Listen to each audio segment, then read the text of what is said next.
Gwadar, Pasni, Gionee, کلمت اور اورماڑہ سمیت بلوچستان کے ساحل پر غیر قانونی ٹرالنگ میں اضافہ ہو گیا ہے، جس کے باعث ساحلی روزگار اور سمندری وسائل کی تباہی کا خدشہ ظاہر کیا جا رہا ہے۔ اس معاملے پر محکمہ فشریز کی خاموشی نے بلوچستان کے ماہی گیروں کو شدید تشویش میں مبتلا کر دیا ہے، جبکہ مقامی ماہی گیروں نے سمندری حدود میں موجود غیر قانونی ٹرالرز کی ویڈیوز بھی وائرل کر دی ہیں۔ مقامی ماہی گیروں کی جاری کردہ ویڈیوز کے مطابق بڑے غیر قانونی ٹرالرز نہ صرف ان کے روزگار کو متاثر کر رہے ہیں بلکہ سمندری حیات کے لیے بھی سنگین خطرات پیدا ہو گئے ہیں۔ ذرائع کا کہنا ہے کہ یہ ٹرالرز غیر قانونی اور باریک جالوں کا استعمال کر رہے ہیں، جس کے باعث چھوٹی مچھلیاں اور دیگر آبی حیات بھی بڑی تعداد میں شکار ہو رہی ہیں۔ ماہرین کے مطابق اس طرز کی ماہی گیری سمندری ماحولیاتی توازن کو تباہ کرنے کے مترادف ہے اور اس کے طویل المدتی اثرات انتہائی نقصان دہ ثابت ہو سکتے ہیں۔ مقامی ماہی گیروں نے الزام عائد کیا کہ محکمہ فشریز اس صورتحال پر قابو پانے میں ناکام دکھائی دے رہی ہے۔ متعدد بار شکایات کرنے کے باوجود غیر قانونی ٹرالنگ کے خلاف کوئی مؤثر کارروائی عمل میں نہیں لائی جا سکی۔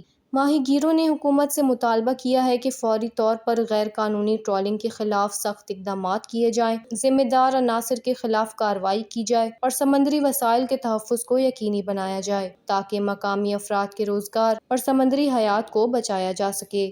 وش نیوز، گوادر، بلوچستان۔